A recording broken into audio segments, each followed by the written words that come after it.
So hello everyone, welcome back to another video. তো কথা হলো কালপুরুষ বলে ছবিটাকে নিয়ে, যেটা চঞ্চল চৌধুরী এবং নাইমের মানে নতুন ওয়েব সিরিজ, যেটা আমি গতকালকেই দেখলাম। কেমন লাগলো সেটা নিয়ে কথা বলবো। তো এর মূলত যে স্টোরিটা, সেটা হচ্ছে যে এখানে একজনের মার্ডার হয় সিরিজের শুরুর দিকেই, এবং সেই মার্ডারটা কতটা ফিকশনের সাথে জড়িত এবং এটা টাইম ট্রাভেলের ব্যাপারটাকে কতটা এভাবে এক্সপ্লোর করেছে, এর বেশি জানতে হলে তোমাদেরকে সিরিজটা দেখতে হবে। প্রায় 7খানা এপিসোডের সিরিজ এটা, বেশ বড়, প্রায় 3 ঘন্টার ওয়েব সিরিজ। কি কি পজিটিভ নেগেটিভ দিক লেগেছে সেগুলো নিয়ে কথা বলবো। তো প্রথম যেটা পজিটিভ দিক লেগেছে, প্রথম কথা, ফিকশন স্টোরি যেভাবে এক্সপ্লোর করেছে সেই ওয়ার্ল্ডটাকে এবং টাইম ট্রাভেলের ব্যাপারটাকে, আমার মনে হয় যে বাংলাতে এরকম কাইন্ড অফ কাজ কিন্তু খুব কমই হয়। তো সেই ওয়াইজ যতটুকু তারা দেখানোর প্রচেষ্টা করেছে, যতটুকু তারা ক্যামেরা ওয়ার্ক ঠিকঠাক রাখার চেষ্টা করেছে, সেই ওয়াইজ কিন্তু যদি বিচার করে দেখি অনেকটাই বেটার লেগেছে। এবং সাথে সাথে এটা আমি বলতে চাই যে এই ছবির সিনেমাটোগ্রাফি বা এই ছবির ক্যামেরা ওয়ার্ক বা এই ছবির ডায়লগ রাইটিং খুব ভালো। এই ছবিতে পারফরমেন্স নাইম বলো বা চঞ্চল চৌধুরী বলো, নাইমের পারফরমেন্স তো এখানে অনবদ্য। মানে তার লাস্ট যে কারাগার কাজ আমি দেখেছিলাম, কারাগারের থেকে এই কাজটা অনেক বেশি ভালো, অনেক বেশি বেটার। অবশ্যই এই কাজটার সাথে কারাগারকে কখনোই গোলানো উচিত নয়, কারণ কারাগার একটা আলাদা পার্সপেক্টিভের কাজ ছিল, এটা একটা আলাদা পার্সপেক্টিভের কাজ।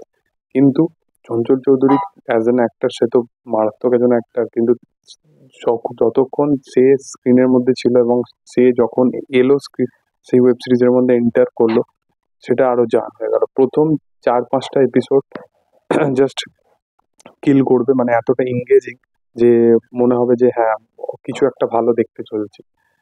এবং তার সাথে সাথে পারফরমেন্স ওয়াইজ এতটা ইম্প্যাক্টফুল এবং লোকেশন ওয়াইজ এত সুন্দরভাবে তারা শুট করেছে, এবং পার্টিকুলার কোনো সিকোয়েন্সকে, ধরো কোনো বাড়ির মধ্যে সিকোয়েন্সকে, সেখানে ক্যামেরা অ্যাঙ্গেলগুলো এতটা ভালো, সেগুলো দেখে বোঝা যায় যে হ্যাঁ, অ্যাকচুয়ালি ওয়েব সিরিজটার উপরে খাটা হয়েছে। এবং সাথে সাথে এটাই যে এখানে নাইমের যে চরিত্রটা, সেই চরিত্রটার একটা পার্সোনাল যে ক্রাইসিস আছে, সেই ব্যাপারটাও দেখানো হয়েছে। এবং সেই জিনিসটার সাথে পার্সোনাল এবং প্রফেশনালের মধ্যে কি কি ব্যাপার আছে, সেই ব্যাপারগুলোকেও সুন্দর ওয়েতে এক্সপ্লোর করা হয়েছে। তো এখানে পারফরমেন্স বলো বা ডায়লগ ডেলিভারি বলো বা সিকোয়েন্স বলো, সেগুলো কিন্তু পার্টিকুলার ভালো।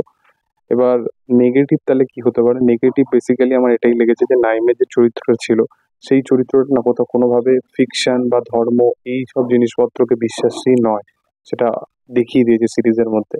তো সে কি করে এত সহজে মেনে নিল যে এই টাইম ট্রাভেলের ব্যাপার বা এই ফিকশনাল ব্যাপারগুলোর ব্যাপারে, বা টাইম ট্রাভেলের ব্যাপারটাকে যখন এক্সপ্লোর করেছে, সেটা অনেকটা টু দ্য পয়েন্ট নয়, এবং জিনিসপত্রগুলো এতটা প্রেডিক্টেবল হয়েতে মানে ভাবে এগোবে, যে তখন মনে হবে যে হ্যাঁ, সিরিজটা কোথাও গিয়ে ল্যাক করছে খুব তাড়াতাড়ি।